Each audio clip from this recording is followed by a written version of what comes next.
Olá, meus amigos. Mais uma vez vamos começar o nosso encontro falando sobre um assunto pertinente ao processo do trabalho, denominado impugnação aos documentos. Uma vez que no processo do trabalho não tem a figura da impugnação à contestação, mas apenas a impugnação aos documentos.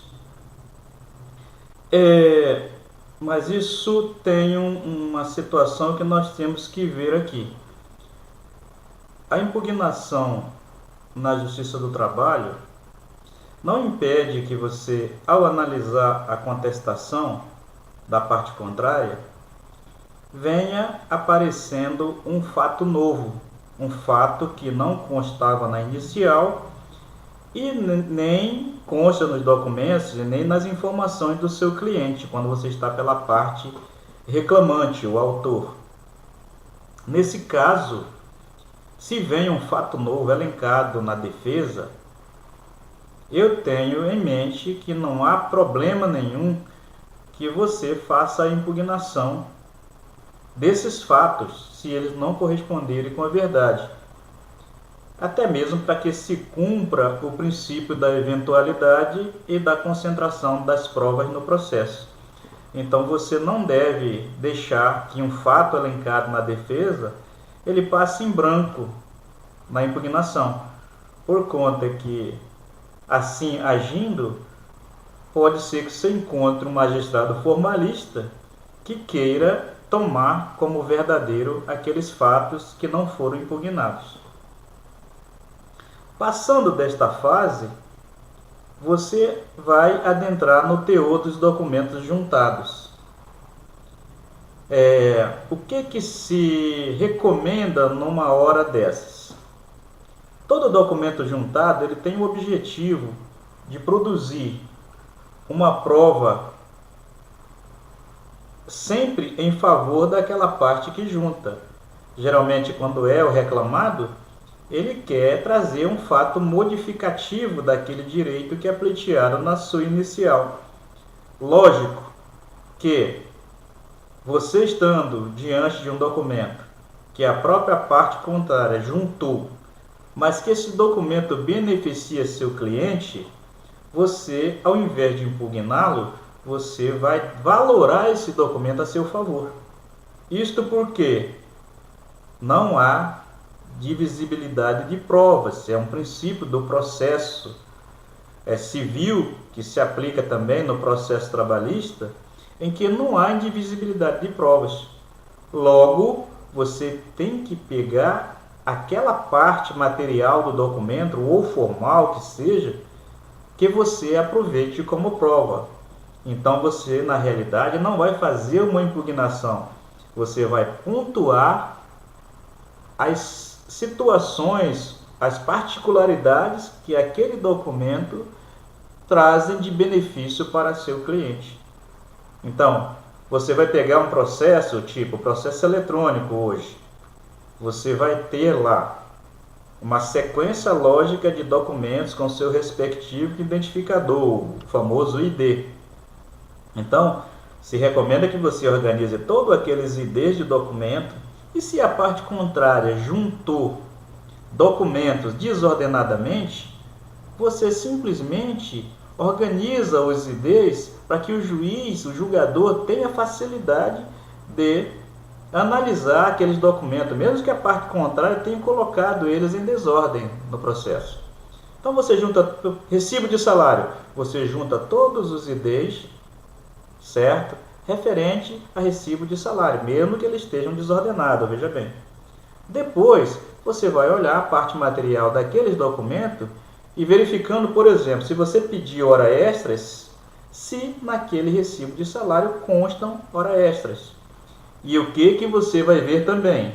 Se naqueles recibos de salários constam a quantidade de hora extras que naquele mês que o sujeito trabalhou e que consta lá na folha de ponto, está correspondendo.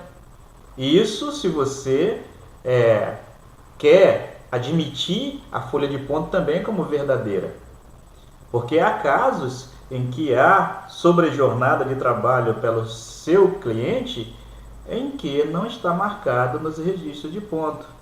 Nesse caso, você vai falar sobre o documento que foi juntado, que não corresponde, há divergências entre o registro do ponto com o que foi pago, e ainda trazer uma desqualificadora para esse documento, porquanto ali não constam jornadas efetivamente trabalhadas e às vezes nem os intervalos previstos em lei. Logo, você tem que ficar atento a todos os detalhes que correspondem à sua demanda, sob pena de você deixar precluir um momento de impugnação do documento ou de aproveitamento daquela prova que só vai redundar em prejuízo a seu cliente. Da mesma forma, você tem que ser um exímio conhecedor de documentos para verificar se todos os documentos juntados não são armadilhas, porque há documentos que se juntam e às vezes pessoas não têm habilidade com aquele tipo de documento e simplesmente não impugna e aquele documento se torna uma armadilha. Como, por exemplo, você tem um CAT, por exemplo, uma comunicação de acidente de trabalho. Geralmente o empregador, quando ele quer se livrar da culpa pelo acidente, lá no histórico do acidente ele já coloca lá, isso aqui foi uma culpa grave do empregado. O empregado se descuidou. O empregado estava em local estranho ao seu local de trabalho e por conta disso ele se acidentou. Na realidade já utiliza o CAT para poder criar uma culpa pelo acidente em torno do empregado. E que na realidade isso não é lícito, porque o que tem que aparecer naquele documento são os fatos concretos do acidente típico. Se é doença ocupacional, não tem o que dizer, apenas dizer que é uma doença ocupacional e que ela refere ou não ao acidente de trabalho. Mas veja bem, esses fatos tem que ter cuidado na impugnação, mas eles não são assim, não tem presunção juris et de juris, entendeu? Presunção absoluta de verdadeiro. Então você tem que partir para a presunção juris tantum e falar, olha, eu impugno a linha 43 ou o quadro 43, por exemplo, do CAT, porque as informações ali alocadas pelo empregador não correspondem com a realidade.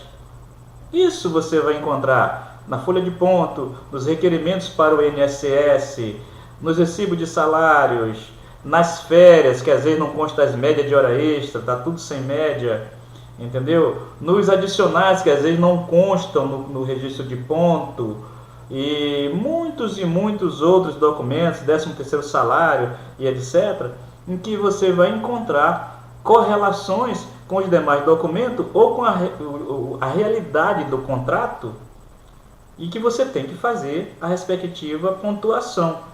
Às vezes você não está impugnando o que não existe, mas você está pontuando, deixou de existir aquela coisa. Existe a impugnação positiva e também tem a impugnação negativa do documento. Porque tem documentos que está lá, mas você tem que negar, o que está lá está errado. E o positivo não, você tem que dizer, não, esse documento está provando aqui, por exemplo, que tem 30 horas extra, mas lá na folha de ponta ele fez 90. Aí você vai sempre pontuar de forma positiva ou negativa o fato que beneficie a sua prova em prol do seu cliente.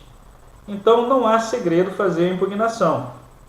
Repito, A, procurar se na contestação veio fato novo. Se veio fato novo, impugna. B, verificar o teor de cada documento. Não existe esse negócio de fazer a impugnação correndo. Ainda quando a audiência é una, não se precipite. Analise os documentos com cautela, faça anotações e depois comece a impugnar. Não existe uma previsão que é para impugnar em 20 minutos. Entendeu? Se o juiz cometer esse assinte, você simplesmente coloca o protesto na ata de audiência, que é a ata da audiência na solenidade, não é do juiz nem é do advogado, é da solenidade pública. Então ali tem que consignar tudo o que há de interessante ou desinteressante, ou se você está ferindo direito, ou se está ferindo ética, qualquer coisa, você tem que fazer constar com educação. Então, o zelo pelo processo, pelo advogado, é primordial para o sucesso da causa. Então, você não precisa ter receio de colocar em ata com a maior educação, com a maior honestidade possível, aquilo que você não acha conforme. Então, o que é desconforme, o que é feio, é aquilo que você ouve, acontece diante dos seus olhos e você não coloca lá. Você também não pode ficar feito um papagaio.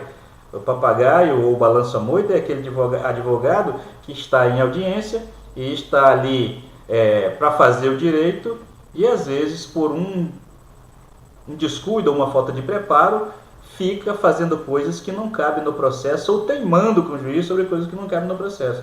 Então, isso aí também não é saudável e não é positivo para o desenrolar da lide, para o desenrolar das provas nos autos da instrução. Então, essa é a nossa dica de hoje e espero vocês na próxima. Muito obrigado.